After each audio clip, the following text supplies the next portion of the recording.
루스피에 제가 가해집이 됐습니다. 진짜 골치가 아프죠. 와, 이거 보세요. 이거 피스 이게 뭐야 이거. 이렇게 얇은 피스를 박아 놓았으니 사람이 지금 크게 지금 안 다쳤으면 다행인데 이 민사든 형사든 법적 대응 준비 중입니다. 절대 안 되는 시공이 다 되어 있네요. 이런 시공은 이제 대한민국에서 사라져야 됩니다. 빵점짜리 공사예요. 이 정도 되면은 이건 정말 보상 제대로 좀 해줘야 될 것 같은데요. 자, 오늘은 뭐 하는 거지? 유튜브 보면은 자동차 사고 블랙박스 영상 리뷰하는 콘텐츠 되게 많잖아요. 그치, 그 한문철 TV 엄청 유명하잖아. 별별의 사고가 다 있더라고. 그거의 인테리어 버전으로 한번 해보려고 하거든요. 인테리어 사고, 생각보다 타자 제보글이 엄청 많아가지고 되게 다양한 케이스들 모아봤거든요. 세린 카페. 와, 그 진짜 많더라고. 한번 봅시다. 주방 상부장이 떨어졌습니다. 떨어질 수가 있어요. 오랜만에 보는데 주방 상부장 떨어진 건, 지금 여기 보시면은 1년 전에 부엌만 수리했다고 해요. 옆집 사장님이 다시 해준다고 하고 가긴 했다는데, 문제는 어머니가 다치셨다네요. 멍더들고 무릎도 다치시고 너무 놀라가지고, 이거 보세요. 이거 피스 이게 뭐야 이거. 이 피스 이렇게, 밑에 인덕션 다 깨졌네요. 이렇게 얇은 피스를 박아 놓았으니 석고보드에다가 이게 떨어지죠. 당연히 안 떨어지는 게 이상하지. 사람이 지금 크게 지금 안 다쳤으면 다행인데 이거, 난리 났네 이거.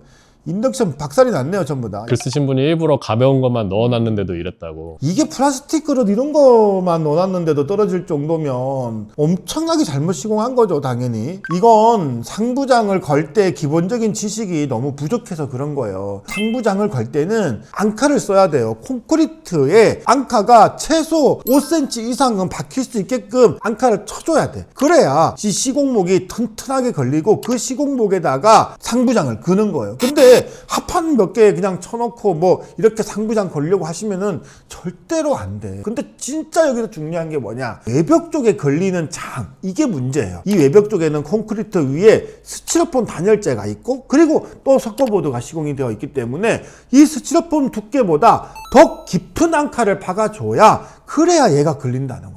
이 정도 되면은 이건 정말 보상 제대로 좀 해줘야 될 것 같은데요. 공사 중단하고 민사든 형사든 법적 대응 준비 중입니다. 리모델링 거실 확장부 한번 봐주세요.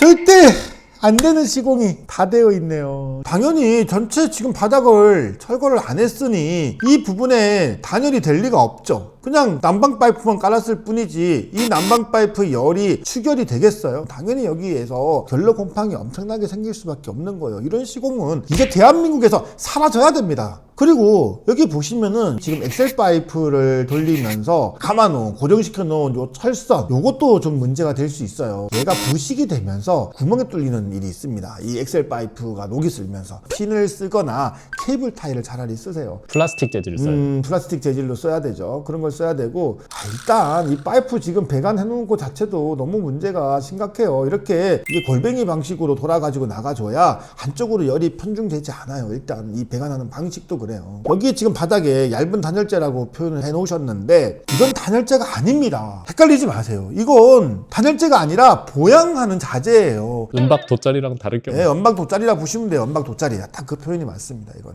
그리고 또 하나 더 좀 얘기할 거는, 이렇게 직각 엘보를 쓰는 거, 이게 당장에 무슨 문제가 되거나 이런 건 아니지만 물이 흐름이 꺾여서 흐르는 것보다는 약간 유선형으로 얘가 흐르는 게 좋기 때문에 이왕이면 일자 엘보를 쓰시는 게 좋아. 일단 근본적으로 얘는 기본적인 단열에 대한 개념이 없다. 옆집이 인테리어 하다 우리 집 벽을 뚫었어요.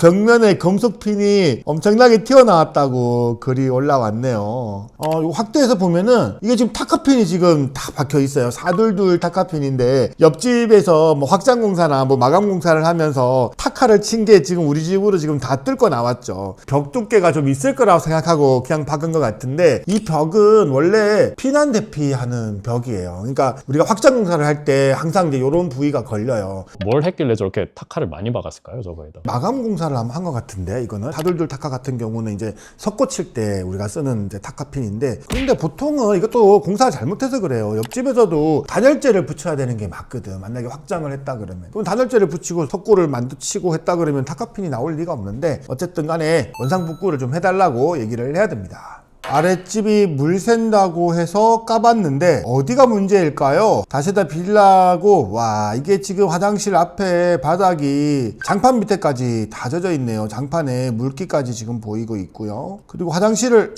깠네. 화장실을 결국은 밑에도 지금 여기 지금 많이 젖어 있는 것 같죠? 지금 여기 지금 타일 지금 하부 쪽도 이게 덧방 친 게 보이네요. 밑에 기존에 있던 타일 위에다가 새로 타일을 지금 붙여가지고 시공을 해놨는데 저 동그라미 친 데로 자꾸 물이 고인데요. 물이 이 정도 고일 정도면 이건 100% 배관 누수라고 봐야 되고 이 젠다이 같은 거를 만들면서 배관 연장을 했을 거예요. 그런 부분을 좀 확인을 해봐야 되고 때로는 이런 경우도 있어요. 벽 속에 묻혀있는 배관이 정말 오래된 집은 상해서 터지는 이런 경우도 있기 때문에 일단은 배관 이연 부위 확인해보고 그 부분에 문제가 크게 없다 그러면은 좀 더 깊게 파가지고 우리 벽 속에 묻혀있는 배관도 의심을 좀 해봐야 됩니다.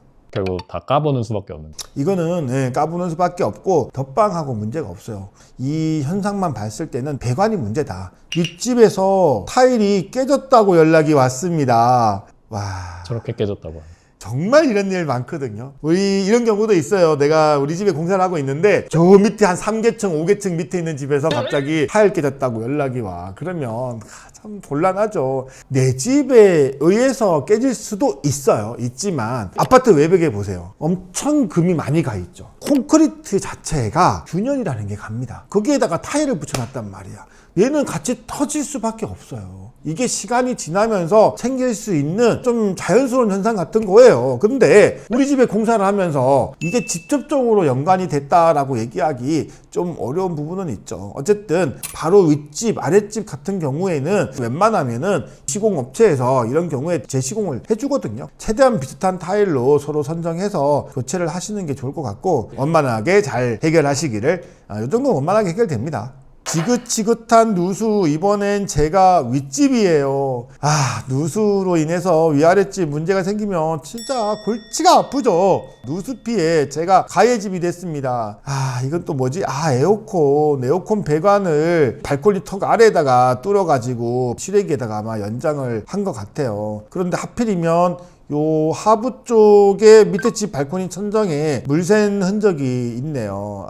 요거 참 안타깝네. 이런 경우에는 빗물이 바깥쪽에서 들어갈 수 있는 틈이 지금 여기 딱 봐도 있잖아요. 그러니까 밀봉하는 그런 좀 실리콘 작업을 좀 하고 그리고 나서 한번 좀 지켜볼 필요가 일단은 있겠죠. 사진을 보면은 사실을 새로 했잖아요. 지금 확장 공사를 했을 가능성이 좀 높아요. 그러면 우리 집 바닥 배관에 누수가 있지 않나도 한 번은 의심을 해봐야 됩니다. 간단하게 연필 같은 걸로 이렇게 누수 부위를 표시를 좀 해놨다가 시간이 좀 지남에 따라서 더 진행이 되는지 이런 걸 좀 체크를 해보시면은 이게 배관 누수인지 외부에서 물이 침투해서 생기는 누수인지를 아마 아실 수 있을 거예요. 근데 또 에어컨 배관 뚫은 건 저쪽인데 저 안쪽 가서 터졌어요. 크랙이 생기면은 그럴 수 있죠. 이거 아파트 자체가 지금 딱 봐도 오래된 아파트인데 이런 크랙들이 심하게 생기면 간통 크랙이라 그래가지고 이 물이 이 크랙을 타고 간통돼서 밑에 집이나 옆집이나 위아랫집 막 흐른단 말이야. 그러면은 옆으로 떨어지는 것도 있고 완전히 엉뚱한 데서 떨어지는 경우도 있어요. 물이 타고 흐르기 때문에 그런 거거든. 그래서 물의 흐름에 대한 이해를 정확하게 좀 할 필요가 있죠.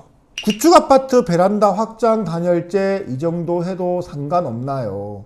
사시 밑에 벽돌을 받치고 있네요. 그래도 벽돌 받치면서 사시 위쪽에 단열재를 잘 넣어주셨어요. 또 우레탄 폼도 탁 쌓아가지고 참 신경을 많이 써주시는데 이분이 참 잘못하신 게 하나 있죠. 이 샤시 밑에 받쳐놓은 이 벽돌 때문에 벽돌이 슬라브 콘크리트 바닥에 닿는 이 면적만큼은 연결이 안 됩니다. 조인이. 벽돌 부분이 다 비잖아요. 여기 밑에 한번 보세요. 여기 지금 빨간색 바닥에 지금 단열재 또 깔아놨는데 여기 아이소핑크를 이 아이소핑크 바닥에 단열재하고 아까 샤시 밑에 세워놓은 그 단열재가 연결이 안 되잖아요. 이 벽돌 때문에. 이렇게 시공하면 그 부위에서 열교 현상이라는 게 일어납니다. 거기에서 열이 새는 거예요. 그러면 거기에서 결로 곰팡이가 생깁니다. 걸레바지 다 썩는다니까 나중에 되면은. 이걸 해결할 수 있는 방법 뭐냐? 사시 시공을 늦게 하세요. 바닥 시공을 먼저 하시고 그리고 사시 시공을 하시면 됩니다. 공정의 이 순서만 바꾸셔도 근본적인 해결이 되는 거예요.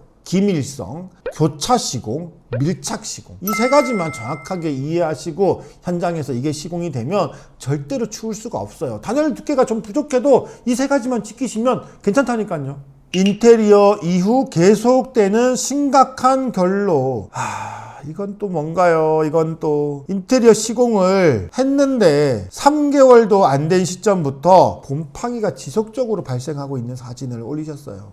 이게 바로 열교현상 히트브릿지 문제라니까요. 이 문제는 근본적으로 샤시 하부에 지금 요거잖아요. 벽돌을 먼저 받쳐놓고 지금 시공을 한 거예요. 벽돌 안쪽에 단열재가 지금 있어 보여요. 지금 보니까. 그런데도 지금 여기에 제대로 된 기밀이 안 됐다는 거죠. 이걸 살면서 고치는 방법이 있냐?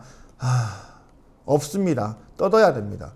인테리어 3달 만에 곰팡이 투성이가 되었습니다. 여기 보시면은 샤시 상부의 쪽에서 코너에서 생기는 결로가 지금 엄청나고, 그리고 샤시 하부 쪽에 코너 3개월 됐는데 이 정도 곰팡이가 생겼으면 관계를 안 했다, 이런 문제로 얘기할 수가 없죠. 이건 또 뭔가요? 이건 확장 공사를 하면서 외벽 단열재에 이런 걸 썼어요. 이게 지금 열반사 단열재라는 건데, 인테리어 공사를 할 때는 단열 두께를 맞추기 위해서 열반사 단열재를 쓰는 경우가 있기는 한데, 대부분 제대로 된 성적서가 없는 게 너무 많아요. 지금 우리 기준으로 열반사 단열재를 제대로 쓰려면은 최소 지금 한 80mm 정도 두께는 써야 제대로 된 성능이 나오는데, 지금 이거 6mm짜리 하나 붙인 거예요. 이걸로는 단열 안 돼요. 그리고 밑에 한번 보세요. 하부 쪽에 기밀도 완전히 제로고, 상부 쪽의 단열도 완전 제로고, 이 단열재 자체의 성능도 완전 제로입니다. 빵점짜리 공사예요. 이거 보세요. 샤시를 받치고 있는 이 바, 기본적인 단열에 대한 개념이나 시공이 안 된다는 걸 직접적으로 얘기하는 거예요. 이에 대한 저희 예전 영상도 있으니까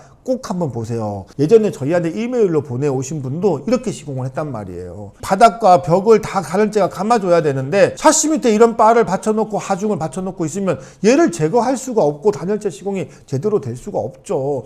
구축 확장 안한방 단열 뜯어내고 다시 할까요? 기존 아파트의 단열재를 뜯고 다시 할 거냐, 아니면은 그냥 도배하고 마무리할 거냐, 이 문제를 이제 보통 고민을 많이들 하세요. 저 같은 경우에는 웬만하면 다시 하라고 말씀을 드립니다. 여기에도 지금 보시면 단열재 중간중간에 다루기라고 목재가 그냥 들어가 있고 텅텅 비어 있잖아요. 이렇게 시공이 되면 당연히 단열 누수가 생기기 때문에 이런 시공들은 가급적이면 다시 시공하는 게 맞죠. 저희 안방 욕실 온도 정상인가요? 어떤 보강 작업을 해야 될지 고민 부탁드립니다. 안방 욕실에 요게 지금 배관이 들어가 있는 거 보니까 파이프 닥트하고 아마 에어 닥트가 이쪽 외벽면에 있고, 그 앞에를 벽돌로 지금 막아놓고 타일을 붙여놨던 것 같아요. 그 온도를 쟀는데 18.8도고요. 거실은 23도. 온도 차이가 엄청 많이 나네요. 지금 얘 같은 경우는 이제 거실 쪽에 사진 같은데, 이 거실은 집 안에 있다 보니까 외벽에 접해 있지 않아서 아무래도 집 안의 온도에 영향을 받고 좀 더 따뜻할 것이고요. 안방 욕실에 있는 이 외벽은 바깥쪽에 한기가 그대로 지금 전달이 되고 있을 거예요. 예전 아파트들 보시면은 욕실 쪽에는 단열이 아예 안 돼 있는 경우도 있고, 너무 약하게 되어 있는 경우들이 많아가지고 아무래도 이 외벽 쪽에 단열 시공이 한번 된 상태에서 타일이 시공되는 게 맞을 거예요. 몰탈 방수를 한 번 더 한대요. 1차 방수 시멘트, 2차 몰탈 방수 했는데 보일러 키지 않아서 방수가 얼고 녹고 한다고 본인이 불안하다고 3차 고막스 방수 안 하고 몰탈 방수 한 번 더 한대요. 아쿠아 사서 한다고 해야 하나요? 정말 골 때리네요.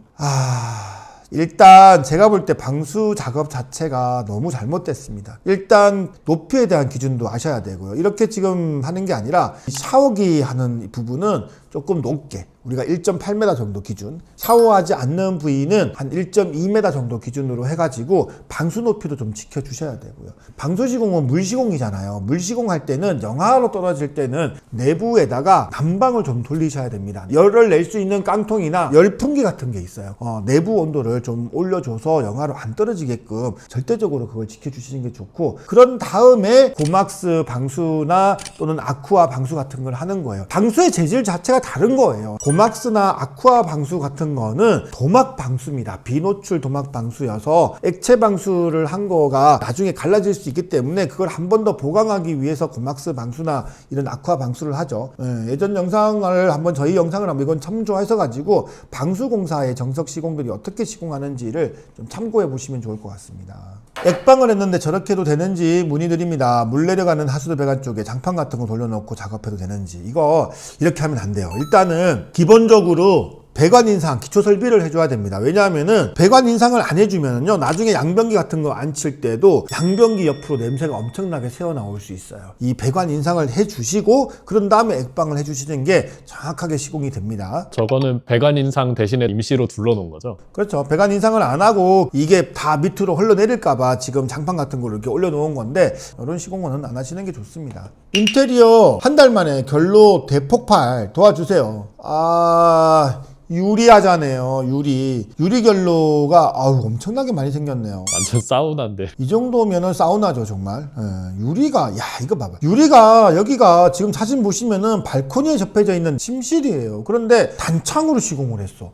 아니, 결로 생기죠, 당연히. 게다가 이거 딱 봐도 유리가 좋은 유리가 아닌 것 같은데, 일단 내측 샷이 발코니에 접해져 있는 침실은 이중창을 쓰세요. 그러면은 훨씬 이런 거에서 더 자유로울 수가 있고, 유리는 조금 더 좋은 노유리 같은 거를 써야 됩니다. 노이 유리를 쓰면은 이런 현상이 아무래도 덜 할 거예요. 샤시에 물이 이렇게 생기나요? 시스템 창이라고 표현하셨네요. 시스템 창인데, 시스템 창이면은 요즘 샤시면은 샤시가 잘 되어 있을 텐데도 이 정도면 이 샤시가 좀 의심스럽네요. 안방에 발코니 쪽에 접한 내창인데, 얘를 지금 확대를 해보면 B종 이류가 아니라 A종이라고 되어 있어요. 그러면 이건 뭘 얘기하느냐? 일반 복층유리라는 거지. 일반 복층유리를 시스템 창에 썼다. 이건 말이 안 되죠. 지금 나오는 시스템창 기본이 삼중유리예요. 삼중유리. 삼중유리가 들어가고 로이가 필수로 따라 들어갑니다. 감봉이 일반 감봉 쓰지 않아요. 다 단열 감봉을 쓰지. 그런데 지금 여기 보시면 은색으로 실버색으로 보이는데 이거 일반 감봉 쓴 것 같아요. 이거는 시스템창인데 제대로 된 시스템창이 아니다. 그렇게 판단할 수 있고, 여러분들이 샤시를 할 때 좋은 샤시를 쓰려면은 꼭 B종 이류 유리인지를 확인을 하세요. 로이가 들어갔냐 안 들어갔느냐에 따라서 등급이 달라지고요. 이중창을 써야 1등급이 나옵니다. 대부분 창들은. 단창에서는 3등급밖에 안 나와요. 로이를 써도. 근데 이거는 로이도 아니야. 그냥 일반 유리야. 그리고 단창이야. 이건 시스템 창이라고 할 수가 없죠. 요새는 가전제품처럼 등급이 다 붙어서 나오죠. 대기업들이 시공하는 이런 완성창이라고 하는 이런 창들은 에너지 라벨이 다 붙어서 나오니까 그걸 꼭 확인을 하셔야 돼요. 샤시 시공 후에 4개월 됐는데 틈새가 벌어졌대요. 와, 샤시가 어떻게 이렇게 찢어질 수가 있죠? 저는 이거 처음 봅니다. 이게 뭔가요, 이거 지금 도대체? 현장 조립을 한 것 같은데, 샤시를. 이게 너무 크니까 들여와서 조립을 하셨다고 하더라고요. 용접이 잘못된 거죠. 현장에서 지금 시공했다 하더라도 이거는 잘못된 겁니다. 다시 시공을 해야 됩니다. 이렇게 해가지고 실리콘만 싸가지고 이게 해결되기는 좀 쉽지 않아 보이네요, 일단은. 그래서 이 정도면은 다시 지금 시공을 하시는 게 맞고, 영림 샤시를 썼기 때문에 만약에 해당 시공업체하고 얘기가 잘 안 되시면은 영림 본사 쪽에다가 한번 문의를 해보시면은 이게 영림 본사가 좀 개입해서 얘기를 해보시는 게 좋을 것 같아요. KCC 조립창하고 홈CC 완성창, 턴키에서는 KCC 조립창을 추천을 하는데 가격이 근데 더 비싸다? 이건 좀 문제가 있네요. 홈CC 완성창이 청암 샤시 거를 쓰는데 KCC보다 약하다고 한다.